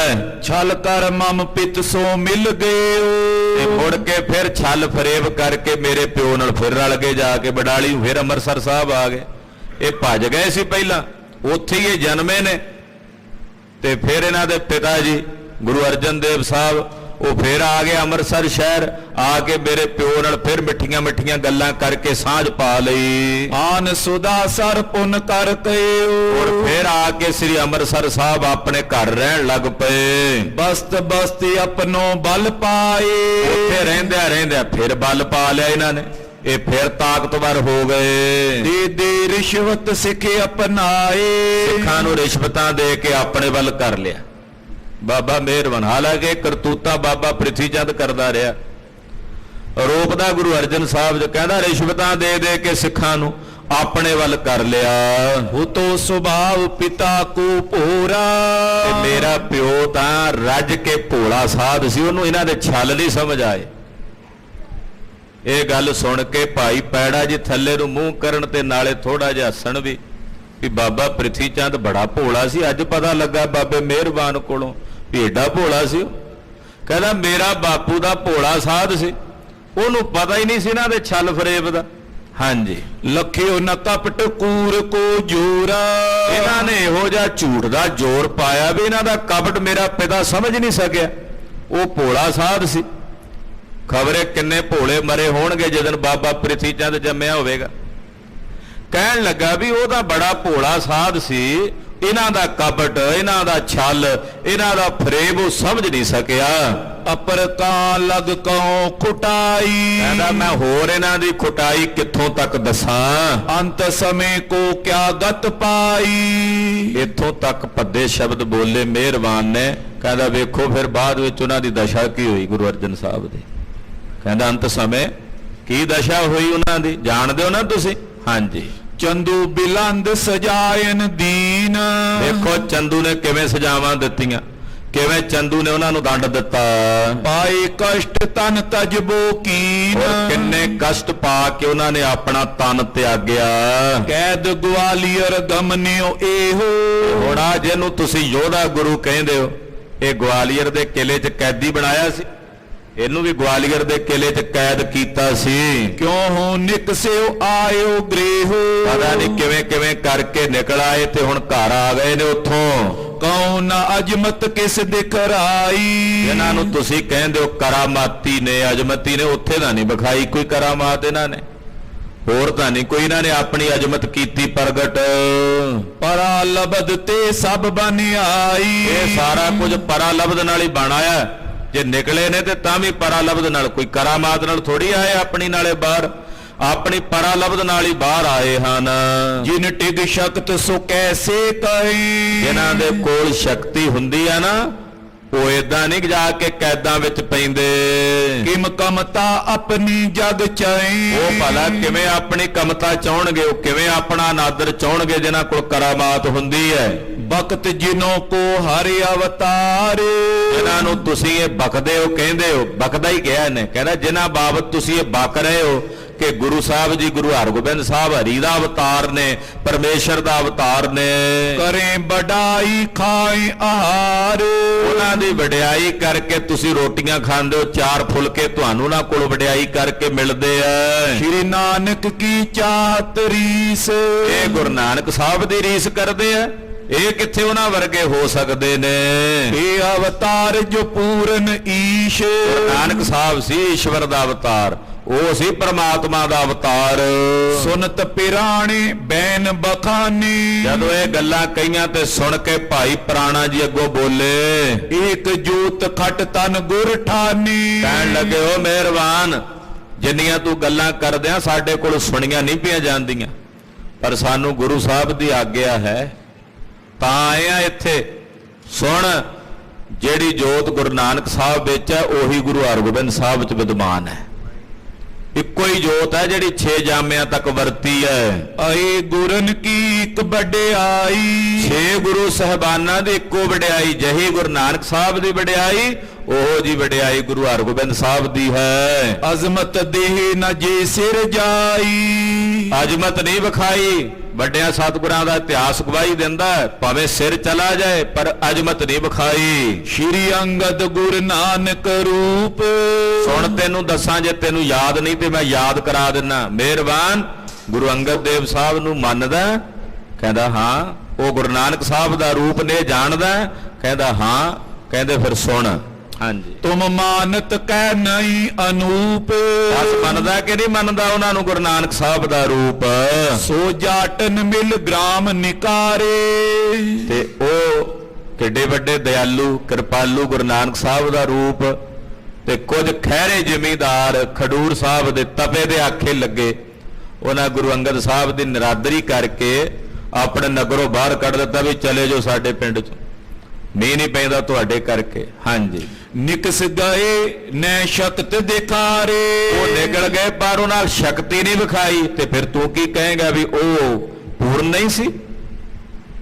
ਚਾਹੁੰਦੇ ਤੇ ਇੱਕ ਅੱਖ ਦੇ ਫੋਰਜ ਤਪੇ ਨੂੰ ਵਿਖਾ ਦਿੰਦੇ ਚਮਤਕਾਰ। ਬਾਅਦ ਚ ਗੁਰੂ ਅਮਰਦਾਸ ਸਾਹਿਬ ਨੇ ਵੀ ਤਾਂ ਵਿਖਾਇਆ ਨਾ, ਉਹ ਵੀ ਵਿਖਾ ਸਕਦੇ ਸੀ, ਪਰ ਉਹਨਾਂ ਨੇ ਅਜਰ ਨੂੰ ਜਰਨ ਦੀ ਸ਼ਕਤੀ ਰੱਖੀ, ਉਹਨਾਂ ਕੋਈ ਕਰਾਮਾਤ ਕੋਈ ਸ਼ਕਤੀ ਨਹੀਂ ਵਿਖਾਈ। ਇਮ ਸ਼੍ਰੀ ਅਮਰ ਸਈ ਉਰਲਾਤ, ਫਿਰ ਜਦੋਂ ਗੁਰੂ ਅਮਰਦਾਸ ਸਾਹਿਬ ਦੀ ਕਥਾ ਆਉਂਦੀ ਹੈ, ਬਾਬੇ ਦਾਤੂ ਨੇ ਆ ਕੇ ਜ਼ੋਰ ਨਾਲ ਲੱਤ ਮਾਰੀ ਸੀ ਮਹਾਰਾਜ ਤੀਸਰੇ ਪਾਤਸ਼ਾਹ ਦੀ ਵੱਖੀ 'ਚ, ਤੇ ਮਹਾਰਾਜ ਗੱਦੀ ਤੋਂ ਡਿੱਗ ਪਏ ਸਨ। ਚਾਹੁੰਦੇ ਤੇ ਜੋ ਮਰਜ਼ੀ ਵਿਖਾ ਸਕਦੇ ਸੀ ਕਰਾਮਾਤ। ਪੁੱਛਿਆ ਦੱਸੋ ਜੀ ਕੀ ਹੁਕਮ ਹੈ? ਕਹਿੰਦੇ ਸਾਡਾ ਨਗਰ ਛੱਡ ਕੇ ਚਲੇ ਜੋ। ਉਸੇ ਵੇਲੇ ਚਲੇ ਗਏ ਬਾਸਰ ਕੇ, ਸਨ ਸਾਹਿਬ ਵਾਲੇ ਸਥਾਨ ਤੇ ਜਾ ਕੇ ਗੁਪਤ ਹੋ ਗਏ। ਹਾਂਜੀ, ਕਸ਼ਟ ਲਿਓ ਬੈ ਬੱਡ ਬ੍ਰਿਧ ਗਾਤ, ਇਸ ਅਵਸਥਾ ਵਿੱਚ ਆਪਣੇ ਤਨ ਤੇ ਕਿੱਡਾ ਵੱਡਾ ਕਸ਼ਟ ਝੱਲਿਆ ਉਹਨਾਂ, ਪਰ ਉਹਨਾਂ ਨੇ ਵੀ ਕੋਈ ਅਜ਼ਮਤ ਨਹੀਂ ਵਿਖਾਈ। ਗੋਇੰਦਵਾਲ ਛੋੜ ਕਰ ਗਏ, ਗੋਇੰਦਵਾਲ ਸਾਹਿਬ ਨਗਰ ਛੱਡ ਕੇ ਉਹ ਚਲੇ ਗਏ। ਪੁਨ ਭਾਈ ਬ੍ਰਿਧ ਲਿਆਵਤ ਪਏ, ਇਹ ਤਾਂ ਫਿਰ ਬਾਬਾ ਬੁੱਢਾ ਸਾਹਿਬ ਜੀ ਉਹਨਾਂ ਨੂੰ ਵਾਪਸ ਲੈ ਕੇ ਆਏ, ਨਹੀਂ ਤਾਂ ਉਹ ਤਾਂ ਗੁਪਤ ਹੋ ਗਏ ਸਨ। ਜੋ ਤੁਮ ਦੂਖਨ ਬਰਨ ਬਖਾਨਾ, ਜਿਹੜੇ ਤੂੰ ਦੂਖਣ ਦੱਸ ਰਿਹਾ ਨਾ, ਗੁਰੂ ਸਾਹਿਬ ਜੀ ਵੀ ਉਹਨਾਂ ਨੇ ਕਰਾਮਾਤ ਨਹੀਂ ਵਿਖਾਈ, ਉਹਨਾਂ ਆਪਣੀ ਅਜ਼ਮਤ ਨਹੀਂ ਵਿਖਾਈ। ਆ ਜਿਹੜੇ ਤੂੰ ਦੋਸ਼ ਦੱਸਦਾ ਨਾ ਗੁਰੂ ਪਾਤਸ਼ਾਹ ਵਿੱਚ, ਸਤਿਗੁਰ ਮਤ ਇਹ ਭੂਖਨ ਜਾਨਾ, ਇਹ ਤਾਂ ਗੁਰੂ ਘਰ ਦੇ ਗਹਿਣੇ ਨੇ। ਜਿਹੜੇ ਤੈਨੂੰ ਦੋਸ਼ ਦਿਸਦੇ ਆ ਇਹ ਤਾਂ ਆਭੂਸ਼ਣ ਨੇ ਗੁਰੂ ਘਰ ਦੇ, ਵੀ ਅਜਰ ਨੂੰ ਜਰਨ ਦੀ ਖੇਡ ਰੱਖਣੀ, ਕਰਾਮਾਤ ਨਹੀਂ ਵਿਖਾਉਣੀ। 9ਵੇਂ ਪਾਤਸ਼ਾਹ ਧੰਨ ਗੁਰੂ ਤੇਗ ਬਹਾਦਰ ਸਾਹਿਬ ਦੀ ਅੱਗੇ ਕਥਾ ਆਉਂਦੀ ਹੈ, ਬਾਦਸ਼ਾਹ ਕਹਿੰਦਾ ਸੀ ਵਿਖਾਓ ਕਰਾਮਾਤ, ਮਹਾਰਾਜ ਕਹਿੰਦੇ ਨਹੀਂ ਸੀਸ ਦੇਾਂਗੇ। ਇਹ ਗੁਰੂ ਘਰ ਦਾ ਗਹਿਣਾ ਹੈ। ਇਹ ਤੂੰ ਦੋਸ਼ ਦੱਸਦਾ ਨਾ ਵੀ ਵਿਖਾਈ ਨਹੀਂ ਕਰਾਮਾਤ ਉਹਨਾਂ, ਜੇ ਕਿਤੇ ਵਰਤੀ ਉਹ ਸੁਤੇ ਵਰਤੀ ਹੈ, ਸੁਭਾਵਕ ਵਰਤੀ ਹੈ, ਵਿਖਾਈ ਨਹੀਂ ਸਾਹਿਬ ਨੇ। ਆਪਣੇ ਸਿੱਖਾਂ ਦੀਆਂ ਭਾਵਨਾਵਾਂ ਪੂਰੀਆਂ ਕਰਨ ਲਈ ਸੁਤੇ ਸਿੱਧ ਵਰਤ ਜਾਂਦੀ ਹੈ ਕਲਾ ਗੁਰੂ ਦੀ। ਪਰ ਜੇ ਕੋਈ ਕਹੇ ਵੀ ਆਪਣੇ ਲਈ ਸਤਿਗੁਰਾਂ ਨੇ ਕਿਤੇ ਕੋਈ ਕਰਾਮਾਤ ਪ੍ਰਗਟ ਕੀਤੀ ਹੋਵੇ, ਉਹ ਨਹੀਂ।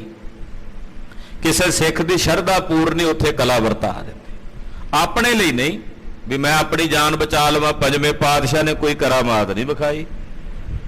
ਇਹ ਉਹਨਾਂ ਦਾ ਗਹਿਣਾ ਹੈ, ਇਹ ਗਹਿਣਾ, ਇਹ ਉਹਨਾਂ ਦਾ ਆਭੂਸ਼ਣ ਹੈ। ਮਿਹਰਬਾਨ ਜਿਹੜਾ ਤੈਨੂੰ ਦੂਸ਼ਣ ਨਜ਼ਰ ਆ ਰਿਹਾ ਹੈ। ਹਾਂਜੀ, ਅਚਲ ਮੇਰ ਸਮ ਕੌਣ ਚਲਾਵੇ।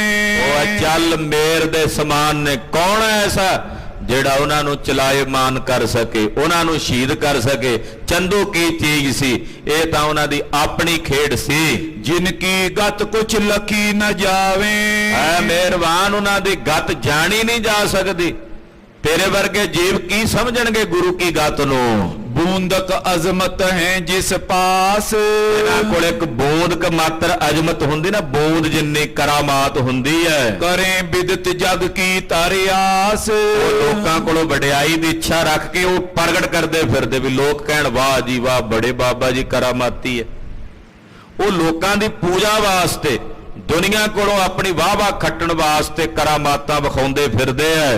ਓਛੇ ਨਰ ਤਿਨ ਕੋ ਵਡਿਆਵੇ। ਤੇ ਜਿਹੜੇ ਹੋਛੇ ਜੇ ਬੰਦੇ ਹੁੰਦੇ, ਹੋਛੇ, ਉਹ ਉਹਨਾਂ ਦੀ ਵਡਿਆਈ ਕਰਦੇ ਫਿਰਦੇ ਹੁੰਦੇ। ਆਖੇ ਜੀ ਸਾਡੇ ਬਾਬਾ ਜੀ ਤਾਂ ਬੜੇ ਕਰਾਮਾਤੀ ਐ, ਬੜੀ ਅਜ਼ਮਤ ਵਿਖਾਉਂਦੇ ਐ। ਉਹ ਹੋਛੇ ਬੰਦੇ ਉਹਨਾਂ ਦੀ ਸੋਭਾ ਕਰਦੇ ਐ, ਉਹਨਾਂ ਦੀ ਵਡਿਆਈ ਕਰਦੇ ਐ। ਕਹਾਵਤ ਨਹੀਂ ਹੈ ਇੱਕ, ਪੀਰ ਨਹੀਂ ਉੱਡਦੇ ਹੁੰਦੇ, ਮੁਰੀਦ ਉਡਾਉਂਦੇ ਹੁੰਦੇ ਐ। ਪੀਰ ਨੂੰ ਤਾਂ ਵਿਚਾਰੇ ਨੂੰ ਤੁਰਨਾ ਔਖਾ ਹੁੰਦਾ, ਉਹਦੇ ਤਾਂ ਗੋਡੇ ਗਿੱਟੇ ਉਦਾਂ ਨਹੀਂ ਕੰਮ ਕਰਦੇ, ਤੁਰਿਆ ਨਹੀਂ ਜਾਂਦਾ। ਤੇ ਮੁਰੀਦ ਕਹਿੰਦੇ ਹੁੰਦੇ ਸਾਡੇ ਬਾਬਾ ਜੀ ਤਾਂ ਉੱਡਦੇ ਐ, ਇੱਕ ਥਾਂ ਤੋਂ ਦੂਜੇ ਥਾਂ ਜਾਣ ਲਈ ਉੱਡ ਕੇ ਚਲੇ ਜਾਂਦੇ ਐ। ਹੁਣ ਉਹਨਾਂ ਮੁਰੀਦਾਂ ਦਾ ਕਹਿਣਾ ਅੱਗੇ ਲੋਕ ਹੋਰ ਸੁਣ ਕੇ ਮੰਨਦੇ ਵੀ ਵਾਕਈ ਉੱਡਦੇ ਹੋਣਗੇ।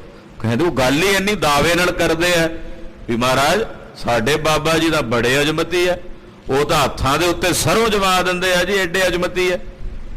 ਉਹਦਾ ਬੜੇ ਕਰਾਮਾਤੀ ਹੈ, ਉਹ ਤਾਂ ਹੱਥ ਦੀ ਤਲੀ 'ਚ ਪੂਰਾ ਘਿਓ ਦਾ ਟੀਨ ਜਜ਼ਬ ਕਰ ਦੇਣ, ਇੰਨੇ ਕਰਾਮਾਤੀ ਹੈ। ਤੇ ਮੁਰੀਦ ਉਡਾਣ ਲੱਗ ਪੈਂਦੇ। ਅੱਗੇ ਸੁਣਨ ਵਾਲੇ ਕਹਿੰਦੇ ਜੀ ਵਾਹ ਜੀ ਵਾਹ।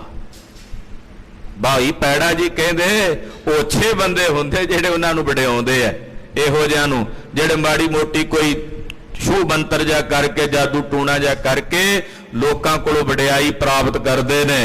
ਵੱਡ ਸਮੁੰਦਰ ਕੀ ਸਾਰ ਨ ਪਾਵੇ। ਉਹਨਾਂ ਨੂੰ ਸਮੁੰਦਰ ਦੀ ਸਾਰ ਦਾ ਕੀ ਪਤਾ, ਉਹ ਕੀ ਜਾਣਦੇ ਸਮੁੰਦਰ ਦੀ ਖੇਡ ਕੀ ਹੁੰਦੀ। ਜਿਹੜੇ ਬੂੰਦ ਪਾ ਕੇ ਭੱਜੇ ਫਿਰਦੇ, ਬੂੰਦ ਨਹੀਂ ਜਜ਼ਬ ਹੋਈ ਜਿਨ੍ਹਾਂ ਕੋਲੋਂ, ਉਹ ਸਮੁੰਦਰ ਨੂੰ ਕੀ ਵੇਖਣਗੇ, ਉਹ ਸਮੁੰਦਰ ਨੂੰ ਕੀ ਜਾਣਨਗੇ। ਅਬ ਲੋ ਗੁਰ ਰਾਖੇ ਵਡਿਆਈ। ਹੁਣ ਤਾਈ ਤਾਂ ਸਤਿਗੁਰੂ ਜੀ ਤੁਹਾਡੀ ਵਡਿਆਈ ਰੱਖ ਰਹੇ, ਉਹ ਤੁਹਾਡਾ ਸਤਿਕਾਰ ਕਰਦਿਆਂ ਸਾਨੂੰ ਤੁਹਾਡੇ ਕੋਲ ਭੇਜਿਆ ਹੈ। ਵੱਡੀ ਬੈਸ ਕਰ ਤੁਮੇ ਲਖਾਈ। ਇਸ ਕਰਕੇ ਤੁਹਾਡਾ ਸਤਿਕਾਰ ਕਰਦੇ ਵੀ ਤੁਸੀਂ ਉਹਨਾਂ ਤੋਂ ਉਮਰ ਕਰਕੇ ਵੱਡੇ ਹੋ, ਵੱਡੇ ਭਰਾ ਹੋ, ਤਾਏ ਦੇ ਪੁੱਤਰ ਹੋ, ਸੱਕੇ ਦੇ, ਤੇ ਤੁਹਾਨੂੰ ਵੱਡੇ ਭਰਾ ਜਾਣ ਕੇ ਤੁਹਾਡਾ ਸਤਿਕਾਰ ਕਰ ਰਹੇ ਨੇ। ਮਾਨੋ ਕਹਿਓ ਮੇਲ ਕੋ ਕੀਜੇ। ਇਸ ਕਰਕੇ ਉਹਨਾਂ ਦਾ ਕਹਿਣਾ ਮੰਨ ਲਓ ਤੇ ਜਾ ਕੇ ਸਤਿਗੁਰਾਂ ਨਾਲ ਮੇਲ ਕਰ ਲਓ। ਬੈਰ ਖੋਏ ਸੁਖ ਅਰ ਜਸ ਲੀਜੇ। ਔਰ ਆਪਣਾ ਵੈਰ ਭਾਵ ਛੱਡ ਕੇ ਸੁਖ ਲਓ, ਤੁਹਾਡਾ ਸੁਜਸ ਹੋਵੇਗਾ, ਤੁਹਾਡੀ ਵਡਿਆਈ ਹੋਵੇਗੀ।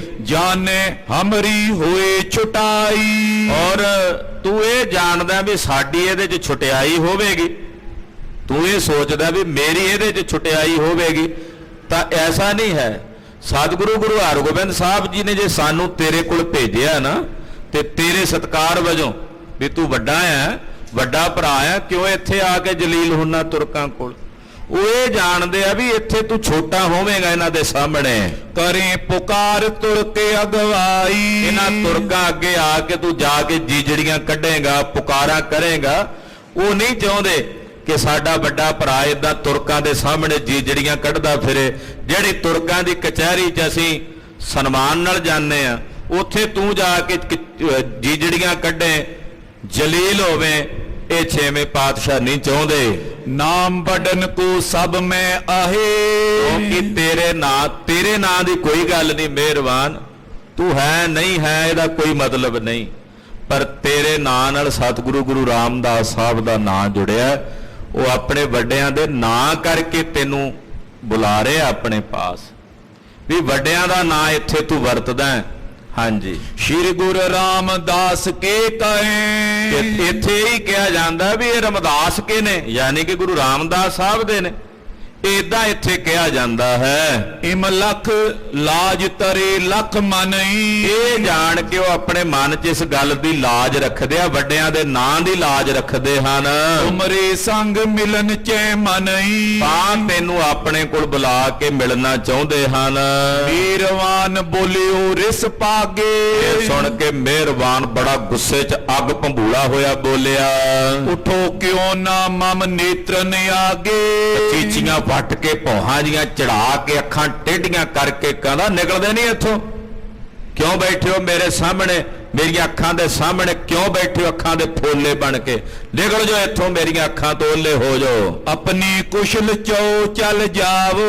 ਇਹ ਆਪਣੀ ਕੁਸ਼ਲਤਾ ਚਾਹੁੰਦੇ ਹੋ, ਜੇ ਚਾਹੁੰਦੇ ਹੋ ਮੇਰੇ ਕੋਲ ਰਾਜੀ ਖੁਸ਼ੀ ਜਾਣਾ ਤੇ ਨਿਕਲ ਜਾਓ। ਨਾਹਕ ਬੀਚ ਮਾਰ ਕਿਮ ਖਾਵੋ। ਕਿਉਂ ਵਿੱਚ ਵਿਚੋਲੇ ਬਣ ਕੇ ਮਾਰ ਖਾਂਦੇ? ਜੇ ਤੁਸੀਂ ਵਿਚੋਲੇ ਬਣ ਕੇ ਆਏ ਹੋ ਤੇ ਕਿਉਂ ਮਾਰ ਖਾ ਕੇ ਜਾਂਦੇ ਹੋ ਮੇਰੇ ਕੋਲੋਂ? ਸੁਨਤ ਉਠੇ ਪੈੜਾ ਅਰ ਪ੍ਰਾਣਾ। ਇਹ ਸੁਣਦੇ ਆ ਭਾਈ ਪੈੜਾ ਤੇ ਪ੍ਰਾਣਾ ਜੀ ਉੱਠ ਖਲੋਤੇ। ਰਿਸੇ ਨਾ ਗੁਰ ਕੋ ਤਰਾਸ ਪਛਾਣਾ। ਭਾਈ ਪੈੜੇ ਤੇ ਭਾਈ ਪ੍ਰਾਣਾ ਜੀ ਨੇ ਅੱਗੋਂ ਗੁੱਸਾ ਨਹੀਂ ਕੀਤਾ, ਕਿਉਂਕਿ ਵਿਚੋਲਗੀ ਕਰਨ ਆਏ ਸੀ। ਗੁਰੂ ਸਾਹਿਬ ਦਾ ਭੈ ਸੀ ਵੀ ਗਮ ਬਣਾਉਣਾ ਹੈ, ਵਿਗਾੜਨਾ ਨਹੀਂ ਹੈ। ਇਹਦਾ ਗੁੱਸਾ ਤਾਂ ਜਿੰਨਾ ਮਿਹਰਬਾਨ ਨੂੰ ਉਹਦੇ ਨਾਲੋਂ ਕਈ ਗੁਣਾ ਵਿਖਾ ਦਿੰਦੇ ਅੱਗੋਂ ਭਾਈ ਪ੍ਰਾਣਾ ਜੀ ਰੰਗ ਆਪਣਾ, ਜਿਹੜਾ ਜਾ ਕੇ ਜਹਾਂਗੀਰ ਦੀ ਛਾਤੀ ਦਬਾ ਲਈ ਸੀ। ਭਾਈ ਪ੍ਰਾਣਾ ਜੀ ਹੋਣਾ ਉਹਨਾਂ ਸਾਹਮਣੇ ਮਿਹਰਬਾਨ ਕੀ ਸੀ, ਪਰ ਗੁਰੂ ਪਾਤਸ਼ਾਹ ਨੇ ਕਿਹਾ ਸੀ ਵੀ ਤੁਸੀਂ ਵਿਗਾੜਦੀ ਨਹੀਂ ਕੋਈ ਗੱਲ ਉੱਥੇ। ਇਸ ਕਰਕੇ ਗੁਰੂ ਪਾਤਸ਼ਾਹ ਦਾ ਭੈ ਮੰਨਣ ਕਰਕੇ ਭਾਈ ਪ੍ਰਾਣਾ ਜੀ ਚੁੱਪ ਰਹੇ। ਚੱਲ ਸ਼੍ਰੀ ਹਰਿ ਗੋਬਿੰਦ ਟੇਗੇ ਆਏ। ਵਾਪਸ ਆ ਗਏ ਛੇਵੇਂ ਪਾਤਸ਼ਾਹ ਕੋਲ। ਮਿਹਰਵਾਨ ਕੋ ਕਿਉ ਸੁਨਾਏ। ਉਹ ਜੋ ਗੱਲਾਂ ਮਿਹਰਬਾਨ ਨੇ ਕਈਆਂ ਜਾ ਕੇ ਛੇਵੇਂ ਪਾਤਸ਼ਾਹ ਨੂੰ ਦਸੀਆਂ। ਤਬ ਗੁਰ ਕਿਉ ਆਪ ਹਮ ਚਲੇ। ਮਹਾਰਾਜ ਜੀ ਫਿਰ ਕੈਸੀ ਨਿਮਰਤਾ, ਵੱਡਿਆਂ ਦੇ ਨਾਂ ਕਰਕੇ ਵੀ ਵੱਡਿਆਂ ਦਾ ਨਾਂ ਵਰਤਿਆ ਜਾਂਦਾ ਇੱਥੇ, ਉਹਨਾਂ ਦੇ ਨਾਂ ਦੀ ਇੱਥੇ ਇਹ ਬੇਅਦਬੀ ਕਰ ਰਿਹਾ। ਤੋ ਮਹਾਰਾਜ ਜੀ ਕਹਿੰਦੇ ਅਸੀਂ ਆਪ ਚਲੇ ਚੱਲੇ ਆ। ਭਾਈ ਪ੍ਰਾਣਾ ਜੀ ਛੇਵੇਂ ਪਾਤਸ਼ਾਹ ਕਹਿੰਦੇ ਅਸੀਂ ਆਪ ਤੁਰ ਚੱਲੇ ਆ ਬਾਬੇ ਮਿਹਰਬਾਨ ਕੋਲ। ਲਏ ਨੇ ਹੋਰ ਪ੍ਰਥਮ ਜੇ ਮਿਲੇ। ਅਸੀਂ ਪਹਿਲਾਂ ਉਹਨੂੰ ਪਹਿਲੀ ਵਾਰੀ ਮਿਲਣਾ। ਮਹਾਰਾਜ ਛੇਵੇਂ ਪਾਤਸ਼ਾਹ ਕਹਿੰਦੇ ਮਿਲਾਂਗੇ ਪ੍ਰੇਮ ਨਾਲ, ਔਰ ਅਸੀਂ ਮਨਾ ਲਵਾਂਗੇ ਗਲ ਬੱਕੜੀ ਪਾ ਕੇ। ਜੇਠੇ ਕਿਉ ਨਾ ਆਪ ਪਿਆਨੋ। ਭਾਈ ਜੇਠਾ ਜੀ ਕੋਲ ਬੈਠੇ ਕਹਿੰਦੇ ਨਹੀਂ ਮਹਾਰਾਜ ਤੁਸੀਂ ਨਾ ਜਾਓ, ਤੁਹਾਡਾ ਜਾਣਾ ਯੋਗ ਨਹੀਂ। ਮਿਹਰਵਾਨ ਪ੍ਰਿਥੀਏ ਸਮਝਾਨੋ। ਕਿਉਂਕਿ ਮਿਹਰਬਾਨ ਵੀ ਪ੍ਰਿਥੀਏ ਦਾ ਹੀ ਰੂਪ ਹੈ, ਇਹ ਵੀ ਪ੍ਰਿਥੀਏ ਦਾ ਹੀ ਅਵਤਾਰ ਹੈ। ਵੱਡੇ ਗੁਰਨ ਬੋ ਕਰੇ ਉਪਾਏ। ਆਪ ਜੀ ਤਾਂ ਜਾਣਦੇ ਹੀ ਹੋ ਵੱਡਿਆਂ ਸਤਿਗੁਰਾਂ ਨੇ ਕਿੰਨੇ ਉਪਾਅ ਕੀਤੇ ਬਾਬੇ ਪ੍ਰਿਥੀ ਚੰਦ ਨਾਲ ਮਿਲਾਪ ਕਰਨ ਦੇ। ਬਿਨਤੀ ਕਹਿ ਰਹੇ ਪਠਾਏ। ਅਸੀਂ ਖੁਦ ਜਾਂਦੇ ਰਹੇ ਆ ਬੇਨਤੀ ਕਰਨ, ਮਹਾਰਾਜ ਤੁਹਾਡੀ ਸ਼ਾਦੀ ਤੇ ਮੈਂ ਹੀ ਗਿਆ ਸੀ ਚਿੱਠੀ ਲੈ ਕੇ, ਮਠਿਆਈ ਲੈ ਕੇ, ਉਹਨੇ ਪਰਤਾ ਦਿੱਤੀ ਸੀ, ਮੋੜ ਦਿੱਤੀ ਸੀ। ਰਿਓ ਵਿਪਰਜੈ ਸੁਮਤ ਸਮਝਤ ਸੋਈ। ਉਹ ਉਲਟੀ ਰਿਹਾ ਸਾਰੀ ਜ਼ਿੰਦਗੀ, ਉਹ ਪੁੱਠਾ ਹੀ ਚੱਲਿਆ, ਗੁਰੂ ਘਰ ਦੇ ਖਿਲਾਫ ਹੀ ਚੱਲਿਆ। ਉਹੀ ਇਹ ਚੀਜ਼ ਹੈ, ਜਿਹੋ ਜਿਹਾ ਪ੍ਰਿਥੀ ਚੰਦ ਉਹੋ ਜਿਹਾ ਉਹਦਾ ਪੁੱਤ। ਮੁਝ ਤੇ ਡਰਤ ਦੀਨ ਮਨ ਹੋਈ। ਉਹ ਸਮਝਦਾ ਰਿਹਾ, ਗੁਰੂ ਸਾਹਿਬ ਦਾ ਵੱਡਾ ਭਰਾ ਜਾਣ ਕੇ ਸਤਿਕਾਰ ਦਿੰਦੇ ਰਹੇ। ਉਹ ਇਹ ਸੋਚਦਾ ਸੀ ਵੀ ਮੇਰੇ ਤੋਂ ਡਰਦੇ ਮਾਰੇ ਮੇਰੇ ਅੱਗੇ ਝੁਕਦੇ।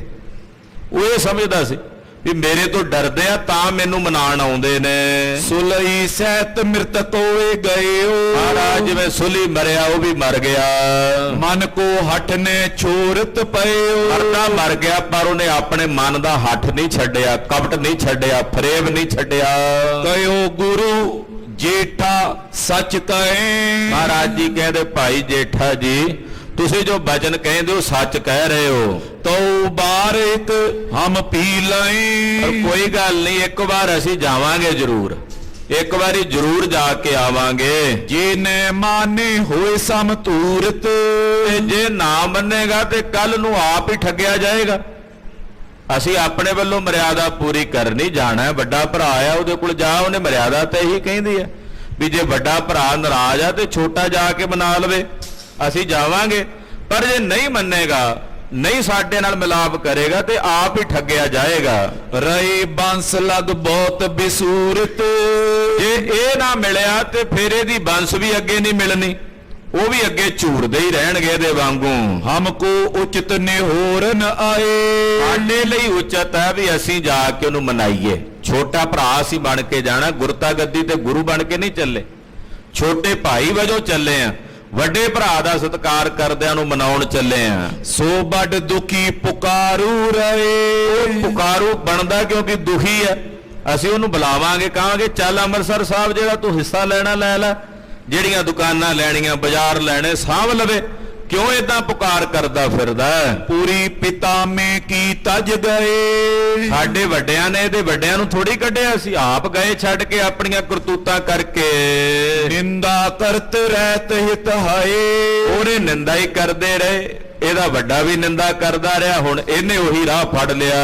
ਇਮ ਕਹਿ ਕਿਤਕ ਸਿੱਖ ਸੰਗ ਲੀਨ। ਇਹ ਤਾਂ ਕਹਿ ਕੇ ਛੇਵੇਂ ਪਾਤਸ਼ਾਹ ਕਹਿੰਦੇ ਨਹੀਂ ਜੀ ਅਸੀਂ ਜਾਵਾਂਗੇ। ਮੇਰੇ ਸਾਹਿਬ ਦੀ ਨਿਮਰਤਾ ਹੈ, ਹਲੀਮੀ ਹੈ, ਤੇ ਸਮਾਜ ਨੂੰ ਇੱਕ ਬੜੀ ਵੱਡੀ ਸੇਧ ਪੇ ਦਿੰਦੇ ਕਿ ਭਾਈਚਾਰਕ ਸਾਂਝ ਕਿਵੇਂ ਬਹਾਲ ਰੱਖੀ ਦੀ ਹੈ।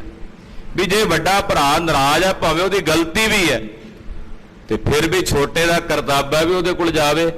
ਕੈਸਾ ਸੋਹਣਾ, ਕਿੱਡਾ ਵਧੀਆ ਮੈਸੇਜ ਸਮਾਜ ਨੂੰ ਪਾਤਸ਼ਾਹ ਦੇ ਰਹੇ। ਤੂੰ ਗਰੀਬ ਨਵਾਜ ਪਾਤਸ਼ਾਹ ਕਹਿੰਦੇ ਅਸੀਂ ਜ਼ਰੂਰ ਜਾਵਾਂਗੇ। ਗਏ ਧੀਰ ਗੁਰ ਪਰਮ ਪ੍ਰਬੀਨ। ਮਹਾਰਾਜ ਜੀ ਨੇ ਧੀਰਜ ਦਿੱਤਾ ਸਿੱਖਾਂ ਨੂੰ ਨਾਲ ਲੈ ਕੇ।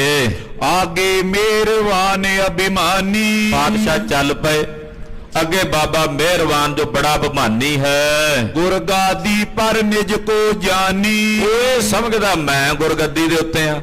ਮਿਹਰਵਾਨ ਦੀਆਂ ਲਿਖੀਆਂ ਲਿਖਤਾਂ ਵੀ ਮਿਲਦੀਆਂ, ਇੱਕ ਸਾਖੀ ਜਨਮ ਸਾਖੀ ਵੀ ਮਿਲਦੀ, ਕੁਝ ਸ਼ਬਦਾਂ ਦੀ ਵਿਆਖਿਆ ਵੀ। ਲਿਖਾਰੀ ਗੁਰੂ ਅਰਜਨ ਸਾਹਿਬ ਨੇ ਨੂੰ ਪੜ੍ਹਾਇਆ ਸੀ ਛੋਟੇ ਹੁੰਦਿਆਂ ਨੂੰ, ਸੰਥਿਆ ਦਿੱਤੀ, ਗੁਰਬਾਣੀ ਪੜ੍ਹਾਈ ਸੀ, ਉਹ ਵਿਦਿਆ ਤਾਂ ਸੀਗੀ। ਉਹਦੇ ਲਿਖਤਾਂ ਦੇ ਵਿੱਚ ਬਾਬੇ ਮਿਹਰਵਾਨ ਨੇ ਪੰਜਵੇਂ ਪਾਤਸ਼ਾਹ ਨੂੰ ਗੁਰੂ ਮੰਨਿਆ, ਪਰ ਛੇਵੇਂ ਪਾਤਸ਼ਾਹ ਦੀ ਜਗ੍ਹਾ ਤੇ ਆਪਣੇ ਆਪ ਨੂੰ ਕਹਿੰਦਾ ਵੀ ਛੇਵੇਂ ਥਾਂ ਤੇ ਮੈਂ ਆ। ਗੁਰੂ ਹਰਗੋਬਿੰਦ ਸਾਹਿਬ ਨੂੰ ਨਹੀਂ ਸੀ ਮੰਨਦਾ। ਉਹਦੇ ਲਿਖਤਾਂ ਵੀ ਮਿਲਦੀਆਂ ਬਾਬੇ ਮਿਹਰਵਾਨ। ਹੁਣ ਇਹ ਆਪਣੇ ਆਪ ਨੂੰ ਗੁਰੂ ਬਣ ਕੇ ਬੈਠਾ ਹੋਇਆ ਸੀ। ਕਿਤਕ ਰੰਕ ਸਿੱਖ ਨਿਕਟ ਬਿਠਾਏ। ਤੇ ਥੋੜੇ ਜਿਹੇ 5-7 ਜਿਵੇਂ ਰੰਕੜੇ ਜੇ, ਗਰੀਬੜੇ ਜੇ, ਜਿਹੋ ਜਿਹਾ ਆਪ ਹੈ ਉਦਾਂ ਦੇ ਚੇਲੇ ਚਾਟੜੇ 5-7 ਆਲੇ ਦੁਆਲੇ ਬੈਠੇ ਸਨ। ਥਿਰਿਓ ਪ੍ਰਿਅੰਕ ਆਪ ਉੱਚ ਥਾਈ। ਔਰ ਪ੍ਰਿਅੰਕ ਕਹਿੰਦੇ ਆ ਪਲਗੇ ਦੇ ਉੱਤੇ, ਉੱਚਾ ਪਲਗਾ, ਉਹਦੇ ਤੇ ਆਪ ਬੈਠਾ ਹੋਇਆ ਮਿਹਰਬਾਨ। ਵਿਖੇ ਦੂਰ ਤੇ ਹਰ ਗੋਬਿੰਦ। ਦੂਰੋਂ ਛੇਵੇਂ ਪਾਤਸ਼ਾਹ ਨੂੰ ਆਉਂਦਿਆਂ ਵੇਖਿਆ ਮਿਹਰਬਾਨ ਨੇ। ਆਵਤੇ ਗਜ ਮਸਤ ਮਨਿੰਦ। ਪਾਤਸ਼ਾਹ ਆ ਰਹੇ ਝੂਲਦੇ ਹੋਏ, ਜਿਵੇਂ ਕੋਈ ਹਾਥੀ ਨਹੀਂ ਝੂਲਦਾ ਆਉਂਦਾ, ਇਹਦਾ ਪਾਤਸ਼ਾਹ 7 ਫੁੱਟ ਉੱਚਾ ਲੰਮਾ ਕੱਦ ਸਾਹਿਬ ਦਾ। ਪਹਿਲੀ ਵਾਰ ਵੇਖਿਆ ਮਿਹਰਬਾਨ ਨੇ, ਕਿਉਂਕਿ ਪਹਿਲਾਂ ਬਾਲ ਰੂਪ 'ਚ ਹੀ ਦਰਸ਼ਨ ਹੋਏ ਸਨ। ਜਵਾਨੀ ਦੇ ਅਵਸਥਾ 'ਚ ਪਹਿਲੀ ਵਾਰ ਤੱਕਿਆ ਵੀ ਹਾਥੀ ਵਾਂਗੂ ਮੇਰੇ ਪਾਤਸ਼ਾਹ ਝੂਲਦੇ ਆਉਂਦੇ, ਸੀਸ ਤੇ ਕਲਗੀ, ਜਗ੍ਹਾ ਗਲ ਵਿੱਚ ਮੋਤੀਆਂ ਦੀ ਮਾਲਾ, ਦੋਹਾਂ ਪਾਸਿਆਂ ਤੇ ਮੀਰੀ ਪੀਰੀ ਦੀਆਂ ਸ਼ਮਸ਼ੀਰਾਂ, 15-20 ਆਲੇ ਦੁਆਲੇ ਗੁਰੂ ਕੇ ਸਿੱਖ ਤਿਆਰ ਬਰ ਤਿਆਰ। ਮਹਾਰਾਜ ਜੀ ਦਾ ਪ੍ਰਤਾਪ ਇਹਨੇ ਵੇਖਿਆ। ਸੁੰਦਰ ਡੀਲ ਬਿਲੰਦ ਆਨੰਦਤ। ਉੱਚੀ ਲੰਮੀ ਡੀਲ ਆ, ਸਤਿਗੁਰਾਂ ਦੀਆਂ ਬਾਹਾਂ ਗੋਡਿਆਂ ਤੱਕ ਪਲੰਮਦੀਆਂ ਹਨ। ਪੂਜਾ ਪ੍ਰਲੰਬ ਕਰੀ ਕਰ ਨਿੰਦਤ। ਕਹਿੰਦੇ ਜਿਹੜੀ ਕਰੀ ਕਰੀ ਕਹਿੰਦੇ ਨੇ ਹਾਥੀ ਨੂੰ, ਹਾਥੀ ਦੀ ਸੁੰਡ ਵੀ ਉਹਨਾਂ ਦੇ ਬਰਾਬਰ ਨਹੀਂ ਲੰਮੀ। ਕਹਿੰਦੇ ਇਹੋ ਜੀਆਂ ਬਲਵਾਨ ਬਾਹਾਂ ਨੇ। ਖੜਗ ਸਿਪਰ ਕੱਟ ਨਿਕਟ ਬਿਰਾਜਤ। ਮੋਢੇ ਤੇ ਢਾਲ ਵੀ ਹੈ, ਇੱਕ ਪਾਸੇ ਮੋਢੇ ਦੇ ਤੀਰਾਂ ਦਾ ਪੱਥਾ ਆ, ਗਾਤਰੇ ਸ਼੍ਰੀ ਸਾਹਿਬ ਹੈ। ਸ਼ਮਸ ਬਦਨ ਤਮ ਸਸ ਕੋ ਲਾਜਤ। ਤੇਰੇ ਤੇ ਕਾਲੇ ਰੰਗ ਦਾ ਦਾੜਾ ਪਾਤਸ਼ਾਹ ਦਾ ਉਤਰਿਆ ਹੋਇਆ, ਤੇ ਇਉਂ ਜਾਪਦਾ ਜਿਵੇਂ ਚੰਦਰਮਾ ਨੂੰ ਹਨੇਰੇ ਨੇ ਕੱਜਿਆ ਹੋਵੇ, ਹਨੇਰੇ ਨੇ ਟੱਕਿਆ ਹੋਵੇ। ਰਾਜ ਚਿੰਨ ਸਭ ਅੰਗਨ ਵਿਖੇ। ਸਰੀਰ ਦੇ ਸਾਰੇ ਅੰਗਾਂ 'ਚ ਰਾਜ ਭਾਗ ਦੇ ਚਿੰਨ ਨੇ। ਏਦਾਂ ਜਾਪਦਾ ਕੋਈ ਬਾਦਸ਼ਾਹ ਹੀ ਆ ਰਿਹਾ। ਬਾਦਸ਼ਾਹਾਂ ਦੀ ਵੀ ਸੋਭਾ ਇਹੋ ਜੀ ਨਹੀਂ। ਜੋ ਲਗ ਦੂਰ ਰਹੇ ਤਨ ਪਿਖੇ। ਕਹਿੰਦੇ ਜਦੋਂ ਤੱਕ ਦੂਰੋਂ ਮਹਾਰਾਜ ਜੀ ਆਉਂਦੇ ਰਹੇ ਵੇਖਦਾ ਰਿਹਾ ਸਤਿਗੁਰਾਂ ਨੂੰ। ਜਦੋਂ ਦੂਰੋਂ ਆਉਂਦੇ ਵੇਖ ਰਹੇ, ਉਹਨਾਂ ਚਿਰ ਵੇਖਦਾ ਰਿਹਾ। ਆਏ ਨਿਕਟ ਗਇਓ ਰੁਖ ਫੇਰ। ਜਦੋਂ ਮਹਾਰਾਜ ਨੇੜੇ ਆ ਗਏ, ਇਹਨਾਂ ਨੇ ਅੱਖਾਂ ਜਾਣ ਕੇ ਥੱਲੇ ਕਰ ਲਈ। ਪਹਿਲਾਂ ਤਾਂ ਵੇਖਦਾ ਰਿਹਾ ਦੂਰੋਂ, ਜਦੋਂ ਨੇੜੇ ਆ ਗਏ ਪਾਤਸ਼ਾਹ, ਫਿਰ ਇਹਨੇ ਅੱਖਾਂ ਨੀਵੀਆਂ ਕਰ ਲਈਆਂ, ਰੁੱਖ ਫੇਰ ਲਿਆ। ਉਠੀ ਕਰਕ ਸੁੰਦਰ ਦੁਤੀ ਹੇਰ। ਮਹਾਰਾਜ ਜੀ ਦੀ ਸੋਹਣੀ ਦੁਤੀ, ਸੋਹਣੀ ਕ੍ਰਾਂਤੀ, ਸੋਹਣੀ ਆਭਾ, ਸੋਹਣਾ ਪ੍ਰਕਾਸ਼, ਸੋਹਣਾ ਪ੍ਰਤਾਪ ਵੇਖ ਕੇ ਇਹਦੇ ਕਾਲਜੇ 'ਚ ਜਿਵੇਂ ਕਿਸੇ ਨੇ ਸੱਲ ਨਹੀਂ ਉੱਠਦਾ, ਸੂਲ ਨਹੀਂ ਉੱਠਦਾ ਹੁੰਦਾ, ਸੂਲ, ਉਹ ਸੂਲ ਉੱਠਿਆ ਮਾਨੋ। ਹਾਂਜੀ, ਸਿੱਖ ਰੰਕਨ ਕੋ ਪ੍ਰਥਮ ਸਿਖਾਇਓ। ਜਿਹੜੇ ਆਪਣੇ ਚੇਲੇ ਜੇ ਬੈਠੇ ਸੀ ਨਾ 5-7 ਰੰਕ ਜੇ ਸਿੱਖ ਇਹਦੇ, ਉਹਨਾਂ ਨੂੰ ਇਹਨੇ ਪਹਿਲਾਂ ਹੀ ਸਿਖਾ ਦਿੱਤਾ ਸੀ। ਉਠੋ ਨਾ ਬੰਦੋ ਪਿਕ ਇਹ ਆਇਓ। ਗੁਰੂ ਜੀ ਆ ਰਹੇ ਨੇ, ਹਰਗੋਬਿੰਦ ਸਾਹਿਬ, ਉੱਠਣਾ ਨਹੀਂ ਤੁਸੀਂ ਕਿਸੇ ਨੇ,